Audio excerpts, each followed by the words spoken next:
Today on Brilliance Business TV, we have Lidia Kuleshnyk. As a Renaissance woman and founder of AponaHealing.com, aka Lady Apona, brings together 30 years of passion, expertise, and wisdom in 4 pathways for every stage of personal development to help you live a centered, connected, and conscious life. Stay tuned.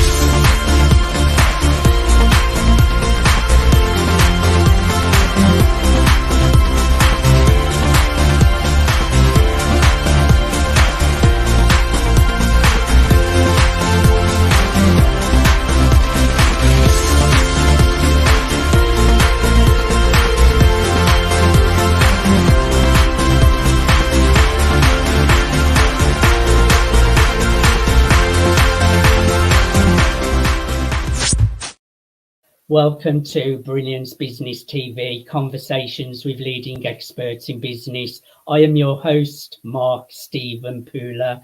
We have a wonderful guest today, Lidia Kuleshnyk. Now, Lidia is a really good friend of mine, also an incredible client, and she has an amazing book launch coming up, which I'm really looking forward to discussing, but also to talk about all of her healing work, which is incredible as well. So stay tuned for that.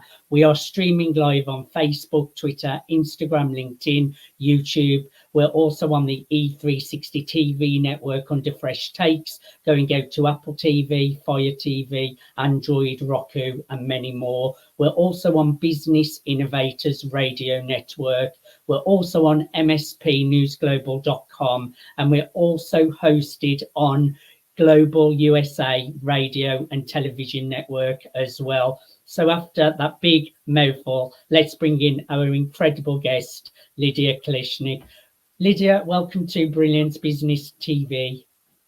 Well, thank you, Mark. It's such an honor and pleasure to be here with you today and have another conversation. You're a great conscious leader of our time, and I look forward to discussing what's happening in the world and in terms of our big paradigm shift that we're all going through and how horses are a part of that.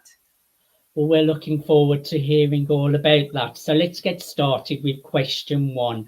Please share with our audience a little bit about who you are, the work that you do, and what your chapter, The Divinity of Horses, is about in your newest book collaboration by Soulful Valley Publishing, Evolving on Purpose, Co-Creating with the Divine, that is launching on Amazon on August the 30th. Well, thank you, Mark. Yes, I was inspired to write my chapter called The Divinity of Horses. As you mentioned, in Katie Carey's Soulful Valley Publishing, amazing new book, Evolving on Purpose, Co-Creating with the Divine, because I've always had a spiritual relationship with horses, and horses have guided me on my life path from a very young age. I was actually born with deformed internal organs and was chronically ill as a child.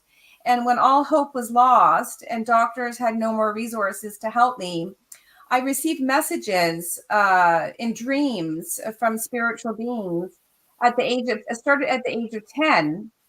And I was also very connected with nature and would spend time in nature and with animals and with horses.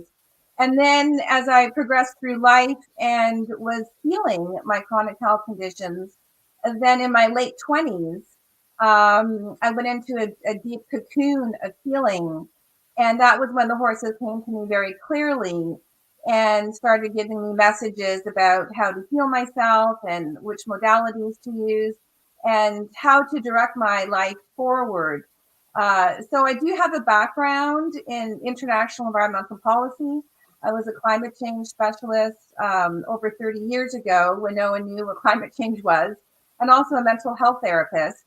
And I loved everything that I did. So creating a change in life to lead something that you love and stepping into the unknown, even though it feels right, does take a bit of courage. But I had the support of the horses on the spiritual realm, and the horse that that really got me involved in all of this, I write about in my chapter.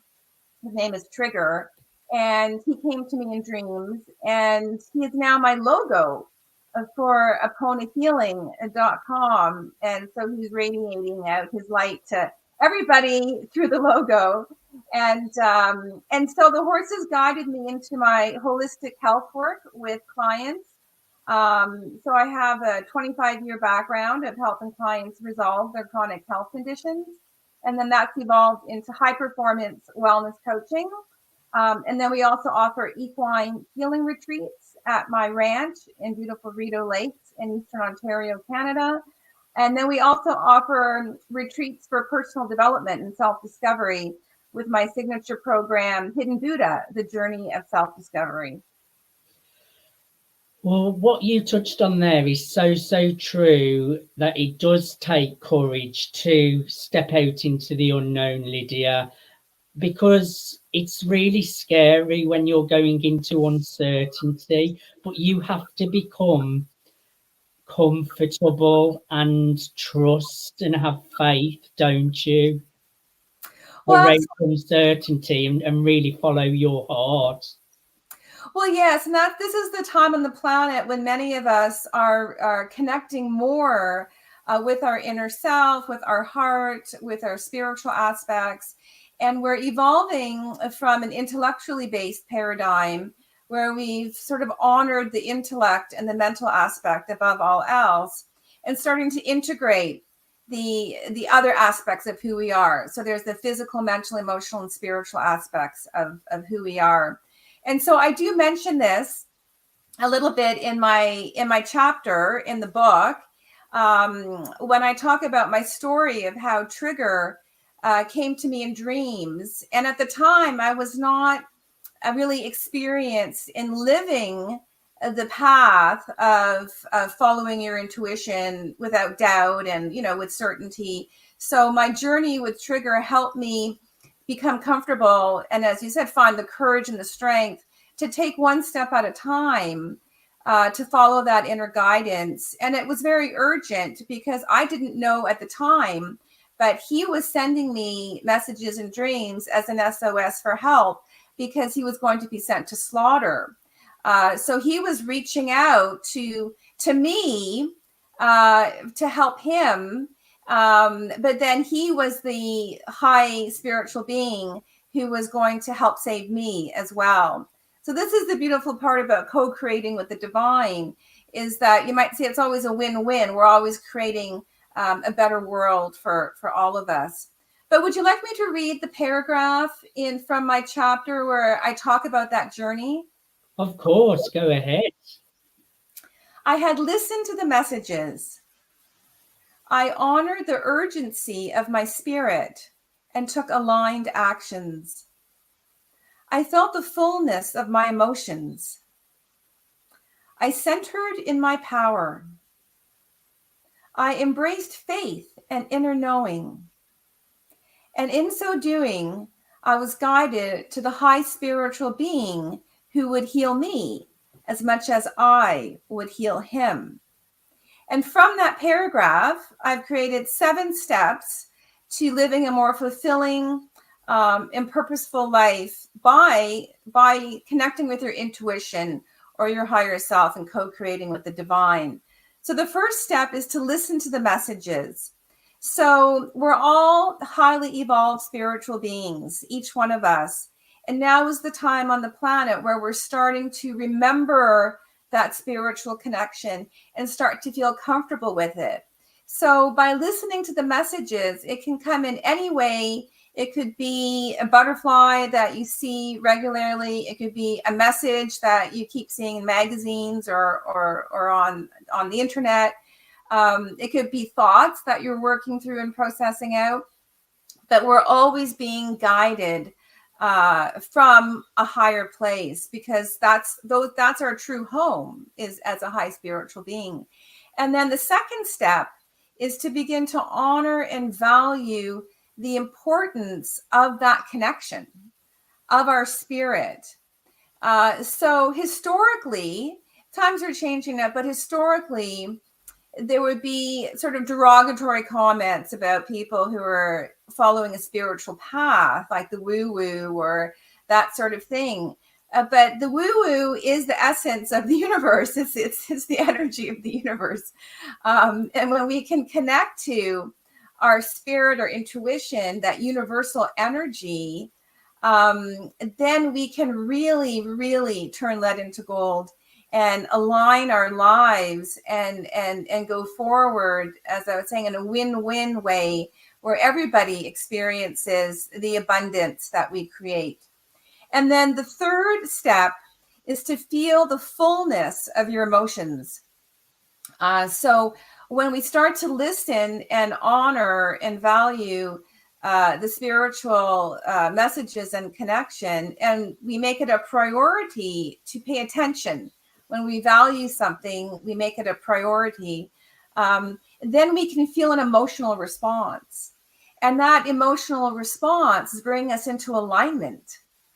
It's that connection to the deeper aspects of who we are. So it's okay to feel that emotional response, whatever it may be. And then the fourth step is to bring that together and to center inner power and connect with the clarity of what you're feeling. You may not always know the steps going forward, but now we're becoming grounded and centered, and we're becoming familiar with what it feels like to connect to your intuition and to connect to your spirit.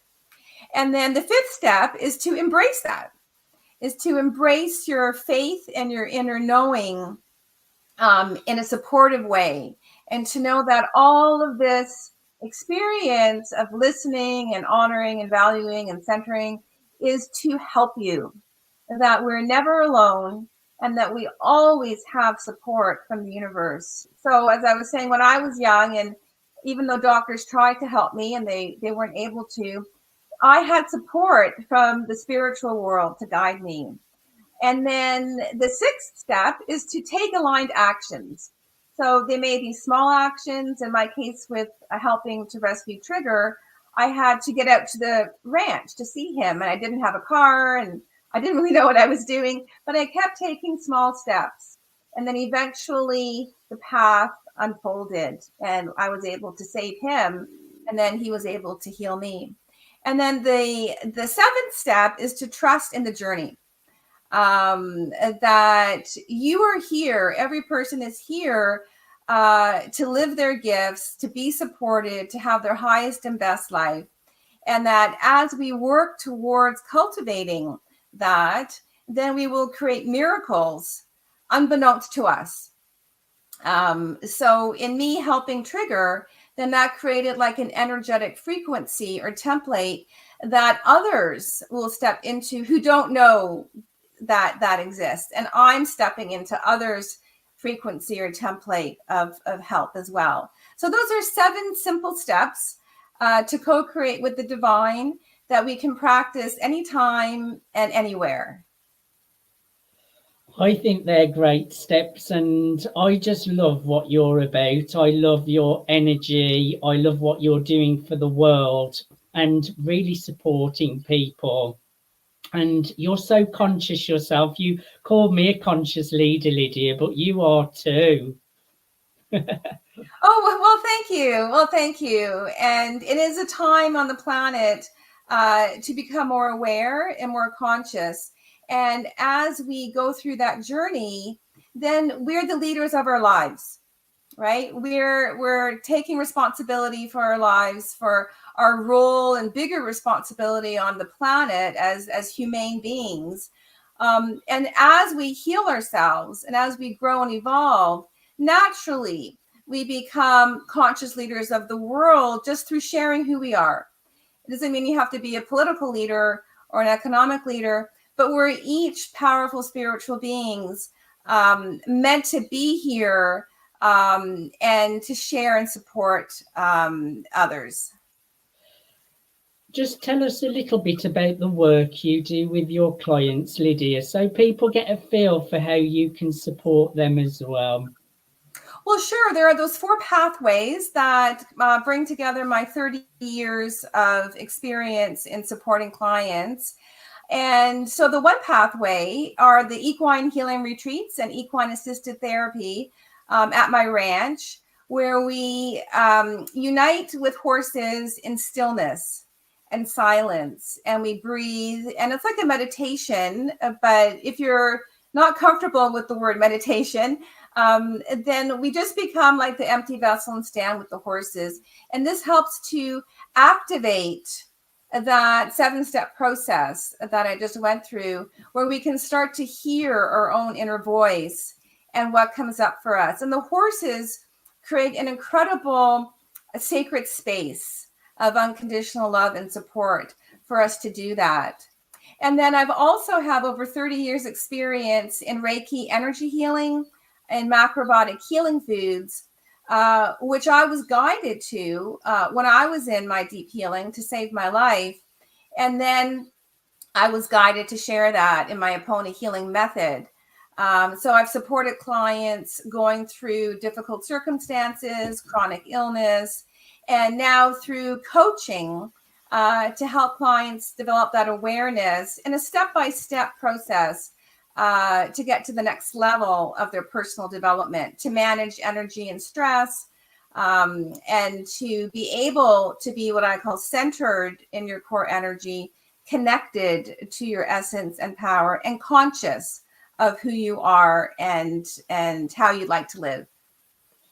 I love that. And so who is the book ideal for, Lydia? Who is the perfect person to get a hold of this book when it launches on the 30th?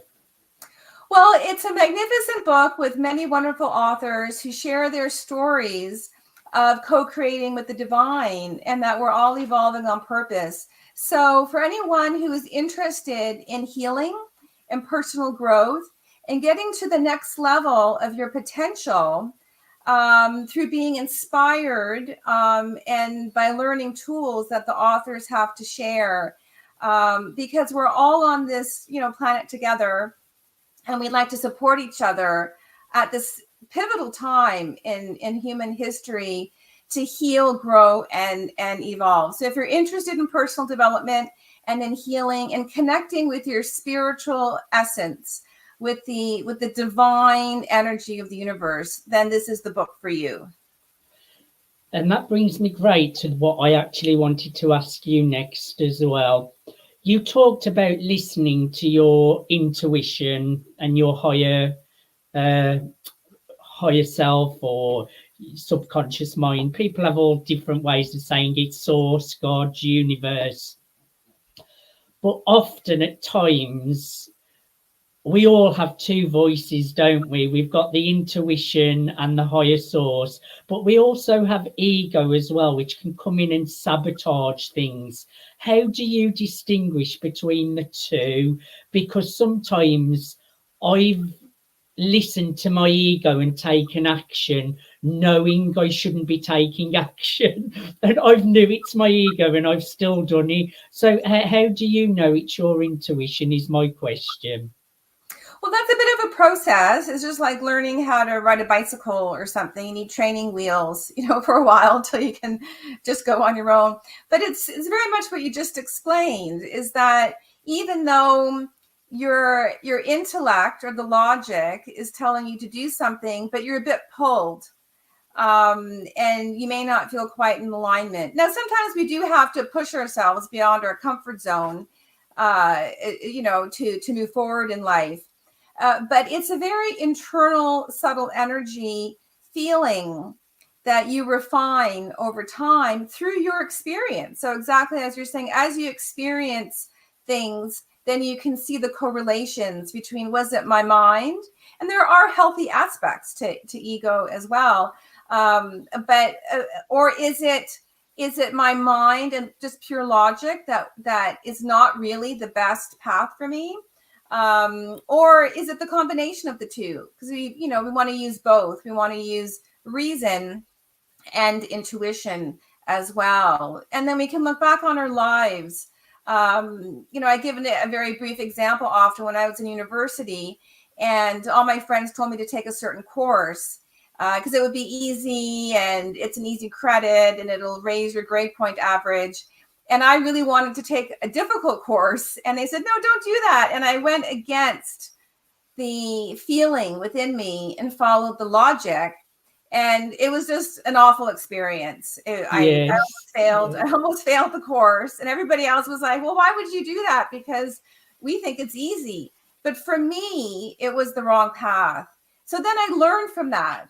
And I thought, okay, I am not going to do that again, because it's not helping me and it's not helping anyone else. Yes. But as we strengthen our energy, as we strengthen our life force, our core energy is what I call our personal signature of infinite universal energy. It's easier to do that because we're not as influenced by external stressors, by external messages. So our aura is the radiating energy that comes from our core energy. So the stronger our core energy is, or our life force is on the inside, then it's easier to naturally discern and deflect anything that is not in alignment with us.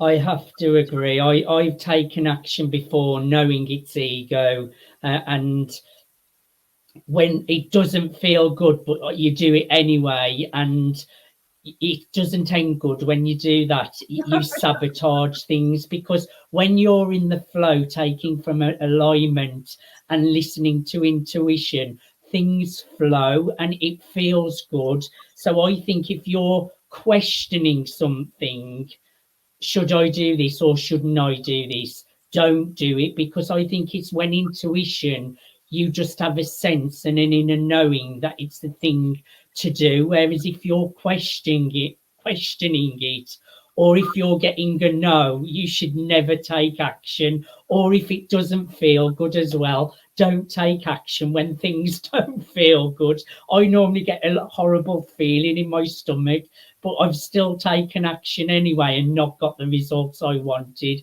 So I think when it's intuition. I feel you do sense that it's the right thing to do.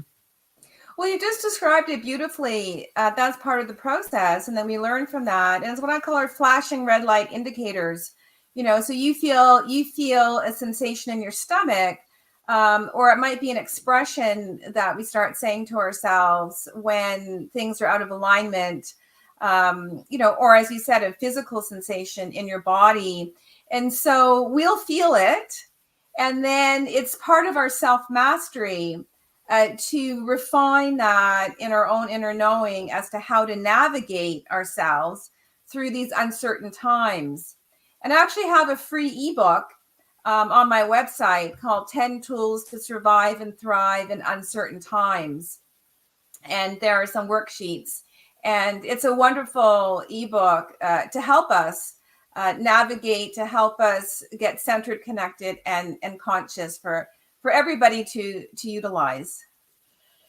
I would encourage everyone, go to aponohealing.com. My last question for you, Lydia, why do you think now is the time to honour the divinity of horses? Well, as I was saying, we're going through this tremendous paradigm shift in consciousness on the planet.